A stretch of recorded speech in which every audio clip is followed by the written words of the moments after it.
Hello everyone, मैं मिथुन सिंह स्वागत करता हूं आप सभी का। आशा करता हूं आप सभी बहुत अच्छे होंगे। बात करेंगे Veer Kunwar Singh university BEd first year के प्रीवियस क्वेश्चन पेपर की। पेपर आपका होगा contemporary India and education. Paper का कोड है C2। 20-22 सेशन का ये क्वेश्चन पेपर आपके साथ में साझा कर रहा हूं।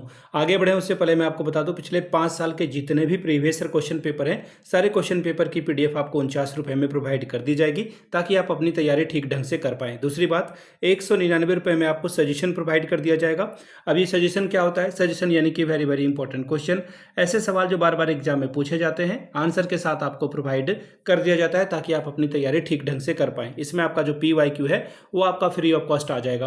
अब देखिए, सजेशन तैयार होता है पिछले 10 साल के PYQ को स्कैन करके।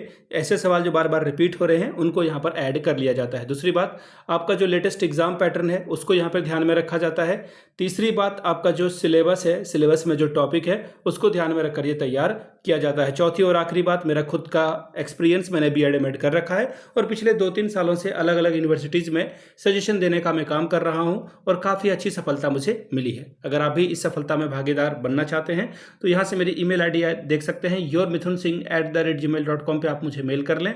इंस्टा पे अगर आप हो, डू फॉलो मी @imithunSingh। बाकी आप मुझे व्हाट्सअप कर सकते हैं 7979054474 पे। तो चलिए एक एक करके हम लोग जो है सभी क्वेश्चन पेपर को देखते हैं कि किस तरह से कंटेम्प्रेरी इंडिया एंड एजुकेशन में सवाल पूछे गए थे। ये रहा आपका पेपर, यहाँ से आप देख पाओगे। एक मिनट, हाँ ये रहा, यहाँ से देख लीजिए। Contemporary India and education, paper का कोड है C2। यहाँ भी लिख रखा है और यहाँ भी लिखा हुआ है और यहाँ भी लिखा हुआ है, ठीक है। अब यहाँ से देखिए, सेशन था आपका 20-22 का और 80 नंबर आपको यहाँ पे टोटल मिलेगा, जिसको 3 घंटे में आपको सॉल्व करना पड़ेगा। और यहाँ पे एक इंस्ट्रक्शन दे दिया गया है आपको, निर्देश, कि कम से कम एक एक सवाल आपको 5 जो है क्वेश्चन बनाने हैं। सभी ग्रुप से आपको एक एक सवाल चुनना है और 16-16 अंक का सारा पेपर होगा, यानी कि 16 पंचे 80 नंबर आपको यहाँ से मिल जाएगा, ठीक है। 16 5 स्टार 80 स्कोर आप यहाँ से कर सकते हैं। पहला सवाल, explain about the importance of education in the ancient era in India. Bharat में प्राचीन काल में शिक्षा के महत्व के बारे में चर्चा करें।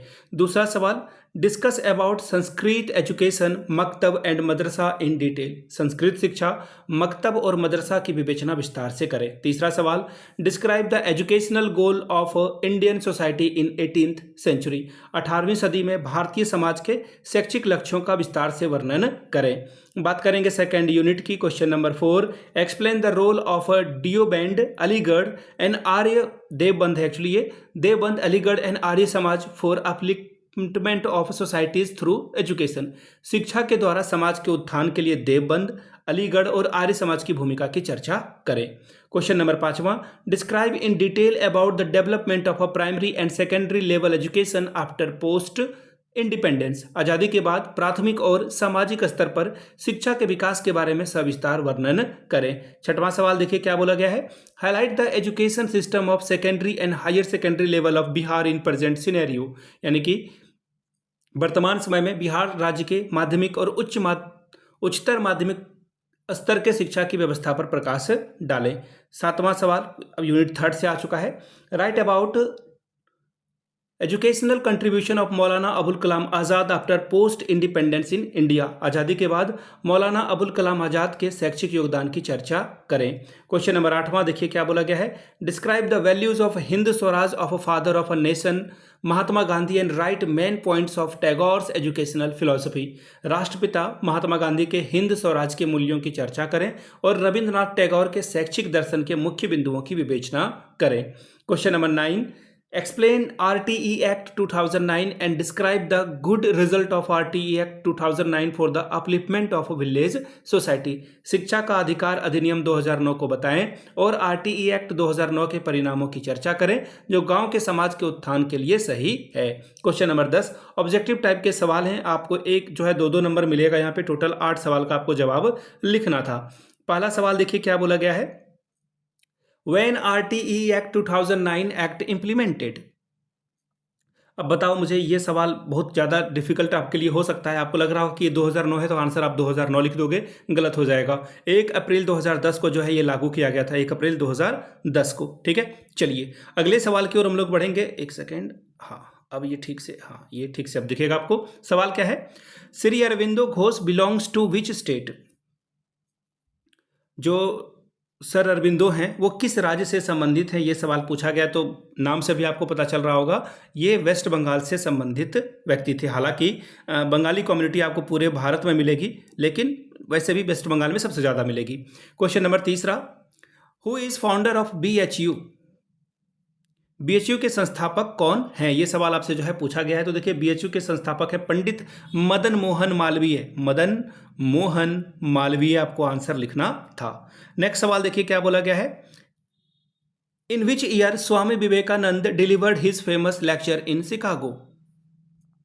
स्वामी विवेकानंद ने शिकागो के किस वर्ष में अपना जो है प्रसिद्ध भाषण दिया था, ये आपसे जो है पूछा गया है। ठीक है, तो इसका आंसर हो जाएगा 11 सितंबर 1893 को, 1893 को। अगला सवाल, date of birth of Maulana Abul Kalam आज़ाद। मौलाना अबुल कलाम आज़ाद का जन्मदिन कौन से दिन में पड़ता है? तो देखिए ये 1888 को पैदा हुए थे, और अगर मैं पूरी डेट की बात करूं तो 11 नवंबर को ये पैदा हुए थे। नेक्स्ट सवाल, महात्मा बुद्ध के बचपन का नाम क्या था? सिद्धार्थ था, हम सभी को पता है महात्मा बुद्ध के बचपन का नाम सिद्धार्थ था। ठीक है, अगले सवाल की ओर हम लोग बढ़ेंगे। Doctor Radha Krishnan was second president of India. Obviously ये सही है, शायद यहाँ पे होना चाहिए था कि कौन से राष्ट्रपति थे, यहाँ पे ये सेकंड वाला गायब होना चाहिए था, शायद रॉन्ग हो गया है, ये सेकंड होगा। अगला सवाल देखिए 8वां, हु इंट्रोड्यूस प्रैग्मेटिज्म? यथार्थवाद के जनक कौन थे? जनक यहाँ पे लिखा हुआ है, जनक होगा यहाँ पर। तो देखिए अगर मैं पूरे वर्ल्ड की बात करूं तो देखिए ये चार्ल्स सैंडर्स पियर्स इनका नाम है, चार्ल्स सैंडर पियर्स। ठीक है, पियर्स आप लिख दोगे तो भी आपको मिलेगा, वैसे मैं पूरा नाम ही लिख देता हूं इनका, चार्ल्स, ठीक है, और सैंडर्स प्रेगमेटिज्म को इन्होंने जो है बहुत ज़्यादा पॉपुलराइज किया था। तो ये था आपका C2 का क्वेश्चन पेपर। अगर आपको पिछले 5 साल का PYQ चाहिए तो ये आपको 49 रुपये में, अगर आपको सजेशन चाहिए तो 199 रुपये में आपको ये प्रोवाइड कर दिया जाएगा। यहाँ से मेरी email ID आप देख लें, yourmithunsingh@gmail.com पे आप मुझे मेल कर सकते हैं। इंस्टा पे अगर आप हो डू फॉलो मी @imithunsingh, बाकी आप मुझे व्हाट्सअप कर सकते हैं 7979054474 पे। वीडियो को आपने यहाँ तक देखा, प्यार दिया, इसके लिए आप सभी का बहुत बहुत शुक्रिया। Have a good day.